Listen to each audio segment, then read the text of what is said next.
சிம்ம ராசி நபர்கள் தாங்கள் செய்ய வேண்டிய வழிபாடு அமைப்புகளை, கோவில் செல்லக்கூடிய விஷயங்களை, பரிகாரங்கள், யாக அமைப்புகள் எதுவாக இருந்தாலும் புனித காரியங்கள செவ்வாய் மற்றும் வியாழக்கிழமை நாட்கள்ல செய்வது மிகச்சரியான நிறைவான பலன அவங்களுக்கு நிச்சயம் தரும். அவங்களுடைய ராசி அமைப்புக்கு 5 மற்றும் 9ஆம் அதிபதியா வரக்கூடிய கிரகங்கள் செவ்வாய் மற்றும் குருன்னு சொல்லக்கூடிய வியாழ பகவான். ஸோ இந்த 2 கிரகங்களுக்குரிய நாட்கள் அப்படின்னு வரும்போது செவ்வாய் மற்றும் வியாழக்கிழமை தான். ஸோ சிம்ம ராசிக்கு செவ்வாய் மற்றும் பாதகாதிபதியா வருவதும் உண்டு.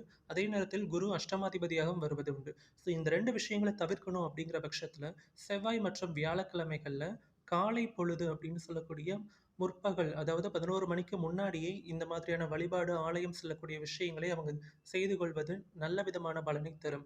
மதியத்திற்கு பிறகு அப்படிங்கும்போது தான் இது மாதிரியான சங்கடமான விஷயங்களையும், அந்த ஒரு அசுப பலன்களை ஏற்படுத்தக்கூடிய நேர அமைப்பாக அது மாறிவிடுகிறது.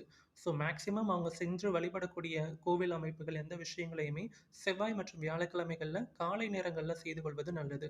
இன்னொரு குறிப்பா முக்கியமான விஷயம், என்ன விதமான பொருள் ரீதியான அமைப்புகள ஆலயத்திற்கு தந்து வழிபடலாம் அப்படின்னு வரும்போது, எந்த விஷயத்தையும் கேட்டத கொடுக்கக்கூடிய அமைப்பு அப்படிங்கிறது 7ஆம் இடம் தான். ஸோ 7ஆம் இடம் இவங்களுக்கு கும்பம் ராசியாக வரக்கூடிய அமைப்பு. கும்ப ராசியின் அதிபதி சனி.